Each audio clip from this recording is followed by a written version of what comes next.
जहां एक किसान बेटा अपने परिवार को पालने के लिए जीविकोपार्जन कर रहा है, एक ठेकेदार अपनी दहशत को दिखाने के लिए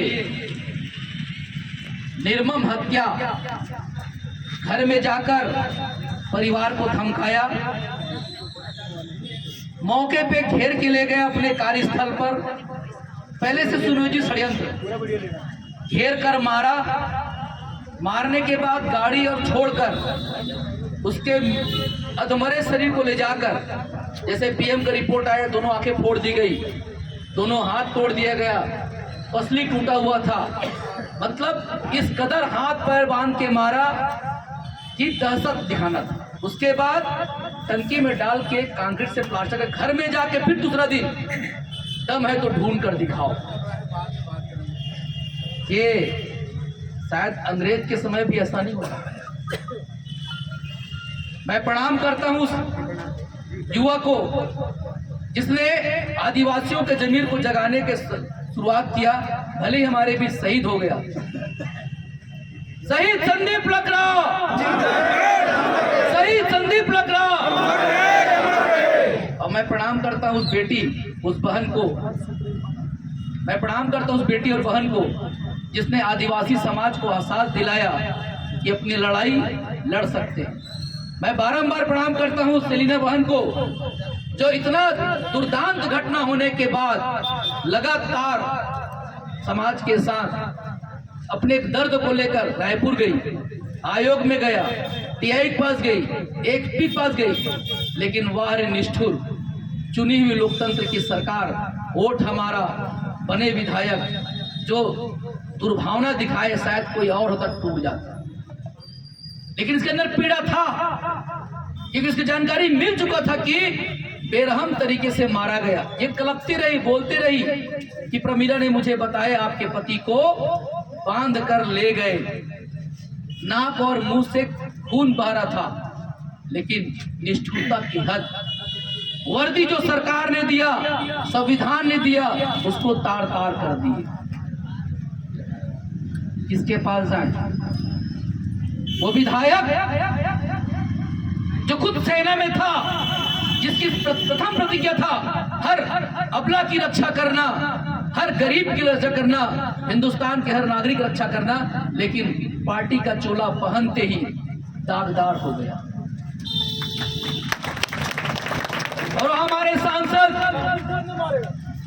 दुख की बेला में, वो हमारे सांसद खुद से कहता है मेरा घेराव करो, मैं बात उठाऊंगा। जब बात की परशुराम भैया तो बिचक के भाग गए।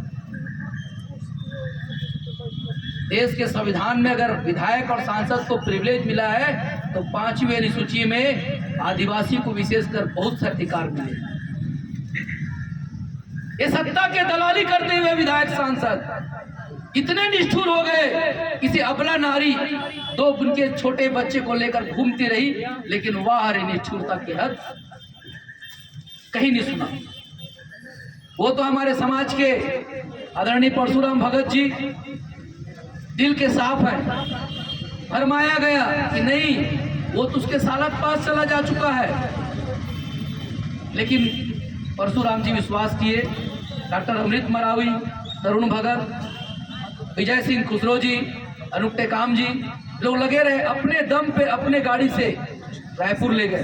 3 दिन ऑफिस में रहे, 4 दिन उसके भाई को रखे। उसके बाद आके यहाँ जब थाना में आए तब भी एफआईआर में। रायपुर से हम फोन किए एसडीपी को कि भाई आपका कर्तव्य थाना खोले किस लिए हो, एफआईआर तो कर दो। नहीं सर, जांच करना है।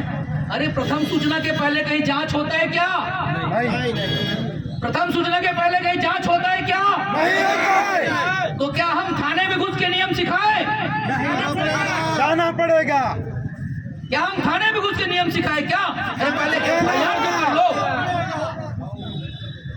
ये उकसा रहे हैं, ये उकसा रहे हैं किसानों को, ये उकसा रहे हैं मजदूरों को, ये उकसा रहे हैं आम जनता को, ये उकसा रहे हैं लोकतंत्र की व्यवस्था को कि आप जागो जागो। एक बहाना है हमारे साथ। पहली बार गए, एफआईआर नहीं, जो मारा उसके खिलाफ चोरी के एफआईआर तुरंत लिख लिया। जो इनके साथ मार खाया उसको जेल में डाल भी दी। लेकिन जब प्रत्युष पांडे ने कहा कि मैं छोड़ा हूं तो पहला आरोपी बनता ना। किसके साथ पे हो रहा है? मुझे लगता नहीं कि वर्दी में इतनी गर्मी है इस देश में, कहीं ना कहीं राजनीतिक संरक्षण है जो साफ साफ दिख रहा है। अभी परशुराम भैया बता रहे थे तरुण भाई जी कि इस घटना के बाद अभिषेक पांडे के अकाउंट से करोड़ों रुपए का ट्रांजैक्शन हुआ है, करोड़ों रुपया का। मुझे दया नहीं है दीदी के लिए, मैं सम्मान करता हूं। ये मेरे समाज का आन है कि आज भी ऐसी लड़की, ऐसी महिला, ऐसी बेटी मेरे समाज में है जो न्याय के लिए लड़ सकती है। ये तो बेचारी भागे भागे फिर रही थी, इसके भाई का नाम आ गया, बाद में इसका भी नाम आता, किसी और का नाम आता, ये धीरे धीरे पूरे परिवार को जेल में डालते। अगर नहीं लड़ती तो शायद हम यहाँ बैठ नहीं पाते। एक मनगढ़ंत कहानी करते और उसको अंदर कर देते। अनुभागीय अधिकारी सामने बैठा है, थाना सामने है, बैठे हैं। एक अभी पत्रकार ने मार्मिक प्रश्न किया कि वो कहती है आत्मदाह कर लूंगा, और ये क्या सही है कि मृतक के लाश को उसकी अंतिम क्रिया का समय नहीं मिला। मैं एक समाज का मुखिया के नाते ये कतई बर्दाश्त नहीं करता कि हमारे लिए देव समान होता है मृतक, हमारे पेन और बेन बोलते हैं, मरने के बाद कहीं ना कहीं उसको शक्ति मानते हैं। लेकिन अन्याय में रहते हुए वो खत्म हो जाए, राख में मिल जाए, ये भी मेरा दिल गवाही नहीं देता। वो तो चला गया, लेकिन उसका पेन रूप, एक देव शक्ति रूप हमें जागृत कर रहा है, आज एक मौका दे रहा है। हमारा इरादा आंदोलन करने का बिल्कुल नहीं है। यहाँ से जितने आके बैठे हैं अपने जेब खर्चा मजदूरी छोड़ के, अपने घर द्वार छोड़ के बैठे हैं। कोई राजनीतिक महत्वाकांक्षा नहीं है, कोई यहाँ चुनाव लड़ने वाले नहीं है। लेकिन वह चुने हुए जनप्रतिनिधि लगातार बैठे हुए, कभी एसपी यहाँ के बैठा, कभी कलेक्टर यहाँ आया।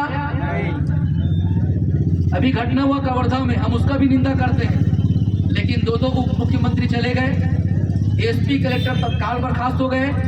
तो क्या बलौदा बाजार की घटना को दोहराने का मूड है अब सरगुजा में? क्या ये चाहते हैं कि सरगुजा में भी बलौदा घटना अपनाए हम लोग? अपनाना चाहिए। कब न्याय मिलेगा? कब न्याय मिलेगा? बलरामपुर में कंवर समाज, उरांव समाज के, पंडो समाज के बच्चे के साथ जाती हुआ कोई नहीं। वो तो धन्य है पत्रकार साथियों का कि छोटा सा पेज में जगह मिल जाता है, लोग जान पाए। आज देश से फोन आता है समाज के नाते, क्या कर रहे हो भैया? हम तो निवेदन कर सकते हैं ना, आंदोलन कर सकते हैं ना, लेकिन बैठी हुई सरकार को चिंता करना चाहिए कि पूरे देश में चाहे बलौदा बाजार कांड हो, चाहे कवर्धा कांड हो, चाहे बलरामपुर का प्रीमिटिव ट्राइब का कांड हो, चाहे बस्तर का पूरा कांड हो, कहीं ना कहीं सुनियोजित षड्यंत्र है। आदिवासी नहीं, यहाँ तो पूरे प्रदेशवासी मारे जा रहे हैं और गृह मंत्री धार्मिक उन्माद की भाषणें देता है।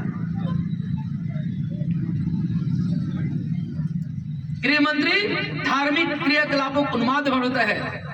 हम पूछना चाहते हैं सरकार से, क्या जनता अपना मजदूरी, अपना किसानी छोड़ के आंदोलन करते रहे क्या?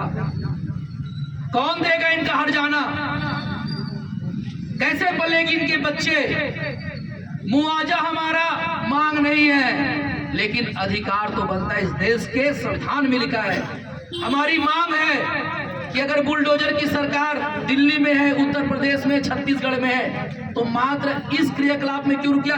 हम इसके समर्थक कभी नहीं थे, लेकिन सरकार ने अगर कोई परंपरा बनाया तो यहाँ के क्यों रुक गया?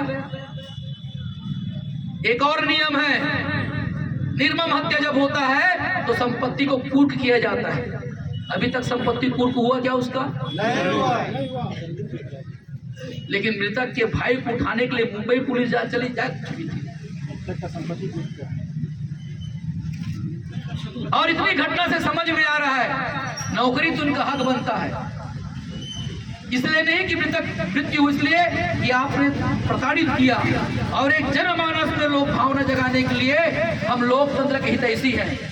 हमारा नारा भी संविधान के प्रति होता है। हमारा उद्देश्य आतंक करना नहीं है, लेकिन जब जान पे बन पाए तो सीमा के चाहे फोर्स हो, चाहे एक गरीब मजदूर हो, चाहे अबला नारी हो, अपना हथियार जरूर है।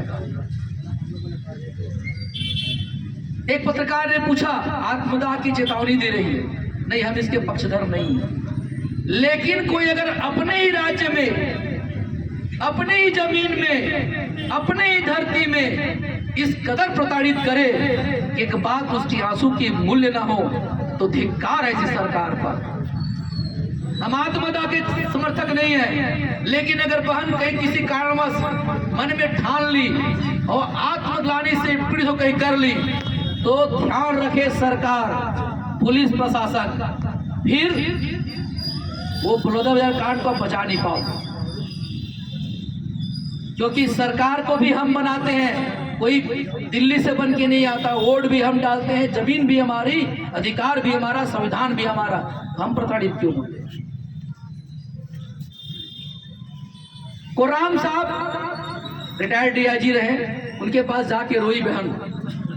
हम लोग वहां से ज्ञापन दिया, चिट्ठी लिख के दिया, पूरा पॉइंट दिया।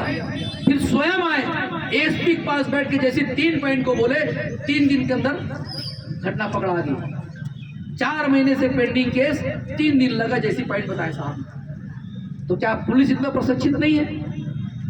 हमारी मांग 8 सूत्री मांग में पहला, मुख्य आरोपी को अरेस्ट तत्काल किया जाए। अगर वो हाई कोर्ट में जाके स्टे ला सकता है तो कोई तो संबंध में कहीं ना कहीं तो है ना, किसी के संपर्क में था ना। और हाई कोर्ट आदेश कैसे दे दिया? पहले बोलना चाहिए मुजरिम को सामने लाओ, उसके पक्ष में फैसला हुआ ना। ये कौन सा फैसला है भाई? ये कौन सा फैसला है? और क्या सरकारी वकील को दलील देकर नहीं बना कि पहले मुलजिम को सामने तो लाओ तब फैसला सुनाएंगे? कभी आज तक ऐसा सुना आपने? मुख्य मुलजिम गायब, उसके पक्ष में फैसला आ गया। ये कैसा न्याय व्यवस्था, ये कैसा दुर्भावना?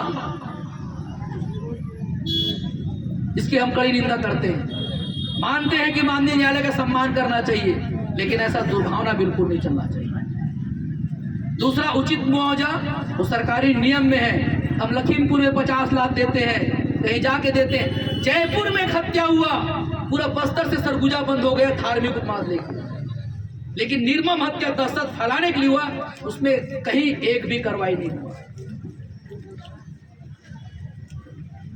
उचित मुआवजा दिया जाए और जो मांग किया जा रहा है वो दिया जाए।